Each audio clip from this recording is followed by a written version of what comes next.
ഞങ്ങളോട് യാതൊരു അറിയിപ്പും തരാതെ ഇന്നലത്തെ ദിവസം ഞങ്ങളുടെ ഫുഡ് നിർത്തലാക്കിയത്. ഇന്നലത്തെ ദിവസം എന്ന് പറയുന്നതിൻ്റെ പ്രാധാന്യം അറിയാം. ഓണമായിരുന്നു, അത്തമായിരുന്നു. ഞങ്ങൾ ഇന്ന് ഇത്രയും കുടുംബങ്ങൾ ഇവിടെ വന്ന് പട്ടിണിക്കിരിക്കേണ്ട അവസ്ഥ. അതിൽ ഞങ്ങളുടെ കൂട്ടത്തിൽ ഗർഭിണിയായ പെൺകുട്ടിയുണ്ട്. അതുപോലെ 6 മാസം കഴിഞ്ഞ കുട്ടിയാണ്. അതിന് എപ്പോഴും തന്നെ വൊമിറ്റിങ്ങും തലകറക്കവും ഒക്കെയാണ്. അതിൽ പോലും ഭക്ഷണം. അതുപോലെ ഡയാലിസിസ് ചെയ്യുന്ന വ്യക്തിയുണ്ട്. രോഗികളായ പ്രായമായ അമ്മമാരുണ്ട്. ഇവരെല്ലാവരും ഇന്നലത്തെ ഈ ദിവസം ഈ ഒരു സമയം വരെ ഭക്ഷണം ഇല്ലാതെ ഇവിടെ ഇരിക്കുന്ന ഒരവസ്ഥയിലേക്കാണ് ഞങ്ങളെ കൊണ്ടെത്തിച്ചത്. ജൂലൈ 8-ന് കൊച്ചി റിഫൈനറിലുണ്ടായ തീപിടുത്തത്തെ തുടർന്ന് വീട് വിട്ടിറങ്ങേണ്ടി വന്നവരാണ് അയ്യങ്കുഴി നിവാസികൾ. ഏതാണ്ട് 40-ലധികം കുടുംബങ്ങൾ അവിടെ ഉണ്ടായിരുന്നു.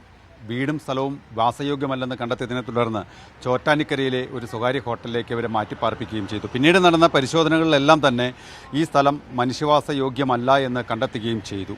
പിന്നെ എങ്ങോട്ട് പോകുമെന്നൊരു ചോദ്യചിഹ്നം ഇവരുടെ മുമ്പിൽ അവശേഷിക്കുകയാണ്. ഇതിനിടയിലാണ് കഴിഞ്ഞ ദിവസം ഈ കമ്പനി ഇവർ താമസിപ്പിക്കുന്ന സ്ഥലത്ത് നിന്ന് അല്ലെങ്കിൽ ഈ ഹോട്ടലിൽ നിന്ന് ഒഴിയണം എന്നുള്ളൊരു നിർദ്ദേശം നൽകിയിരിക്കുന്നത്. അങ്ങനെ ഒരു സാഹചര്യത്തിൽ പ്രതിഷേധവുമായി ഇവർ രംഗത്തെത്തിയിരിക്കുകയാണ്. ചേട്ടാ, എന്താണ് ഇപ്പോൾ നിലവിൽ ഏറ്റവും ഒടുവിൽ സംഭവിച്ച കാര്യം? നിലവിൽ സംഭവിച്ചിരിക്കുന്ന ഇന്നലെ ഈ ഇന്ദ്രപ്രസ്ഥ ലോഡ്ജിൻ്റെ മാനേജർ ഞങ്ങളോട് ആവശ്യപ്പെട്ടത് കമ്പനി ഫുഡും അക്കോമഡേഷനും നിർത്തുകയാണ്. ഇന്നലെ ഉച്ചയോടുകൂടി നിർത്തുകയാണ്.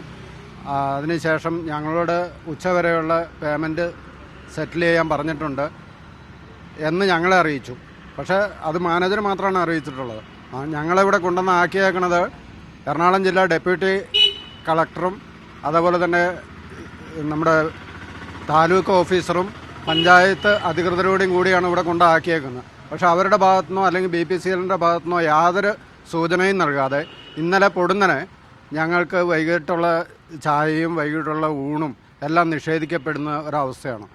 നല്ലൊരു അത്തം ദിവസമായിട്ട്, ഓണം തുടങ്ങുന്നതിൻ്റെ അത്തം ദിവസമായിട്ട് ഞങ്ങളെ പട്ടിണിക്കിടുന്ന ഒരു മനുഷ്യാവകാശ ലംഘനം നടത്തുന്ന സമീപനമാണ് അധികാരികളുടെ ഭാഗത്തുനിന്ന് ഉണ്ടായിട്ടുള്ളത്. അതിൽ ഞങ്ങൾ ശക്തമായ പ്രതിഷേധം രേഖപ്പെടുത്തുന്നതിന് വേണ്ടിയാണ് ഇന്നത്തെ ഈ സമരം ഞങ്ങൾ താമസിക്കുന്ന ഇന്ദ്രപ്രസ്ഥ ലോഡ്ജിൽ തന്നെ, ലോഡ്ജിന് മുൻവശം തന്നെ ഞങ്ങൾ സംഘടിപ്പിച്ചിട്ടുള്ളത്.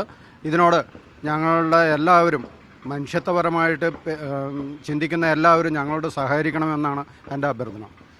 ഏതാണ്ട് ഈ കൊച്ചിൻ റിഫൈനറിയോടൊക്കെ അനുബന്ധിച്ച് കിടക്കുന്ന ഏതാണ്ട് 9.5 ഏക്കർ സ്ഥലം, ആ സ്ഥലം അത് മനുഷ്യവാസയോഗ്യമല്ലാത്ത സാഹചര്യത്തിൽ കമ്പനി ഏറ്റെടുക്കണം, മതിയായ നഷ്ടപരിഹാരം നൽകണം.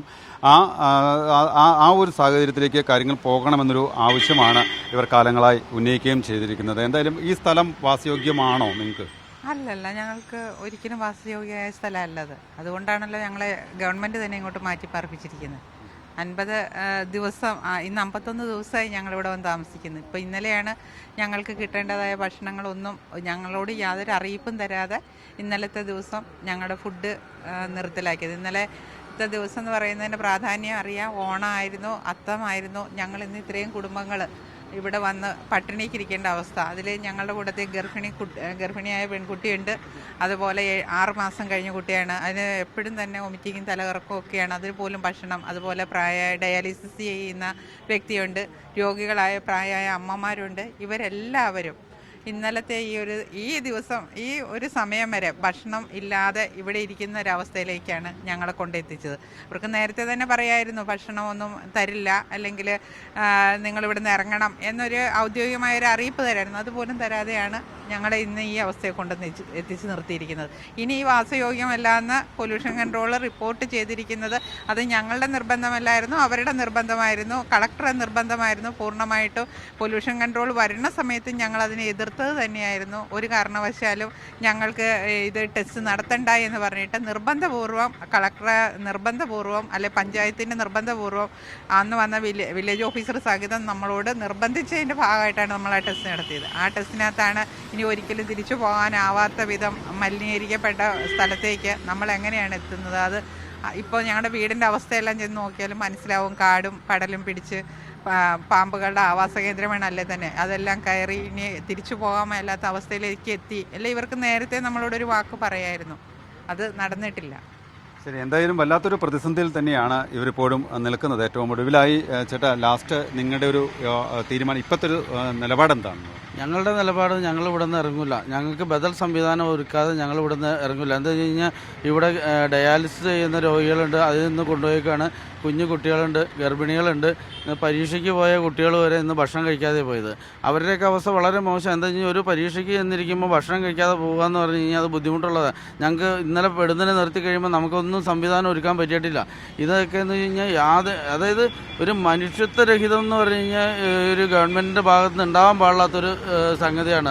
അത് വേണ്ടപ്പെട്ട അതോറിറ്റി പഞ്ചായത്ത് അംഗങ്ങൾ ആരും തിരിഞ്ഞു നോക്കിയിട്ടില്ല. MLA ആണെങ്കിലും ഒന്ന് വിളിച്ചു ചോദിക്കുക, ഒന്നും ചെയ്തിട്ടില്ല. അപ്പോൾ ഇത് ഞങ്ങളുടെ ശക്തമായ പ്രതിഷേധമാണ്. ഞങ്ങൾ ഇവിടെ നിന്ന് മാറില്ല. ഇനി ഫോഴ്സിനെ കൊണ്ടുവന്ന് ഇറക്കിച്ചാൽ ഞങ്ങൾ പഞ്ചായത്തിൻ്റെ കയറി കിടക്കുന്ന അവസ്ഥ വരും. ശരി, എന്തായാലും ഈ കാര്യത്തിൽ ഒരു ശാശ്വതമായിട്ടുള്ള പരിഹാരം അതുണ്ടാക്കുന്നത് വരെ ഈ പ്രതിഷേധം തുടരുമെന്ന് തന്നെയാണ് ഇവർ പറയുന്നത്. എന്തായാലും ഒരു അടിയന്തര ഇടപെടൽ ഉണ്ടായില്ലെങ്കിൽ വളരെ കഷ്ടമായിരിക്കും ഇവരുടെ കാര്യവും. ചോറ്റാനിക്കരയിൽ നിന്ന് സഞ്ജു പറ്റമലിനൊപ്പം സിജോ വർഗീസ്, മീഡിയ 1.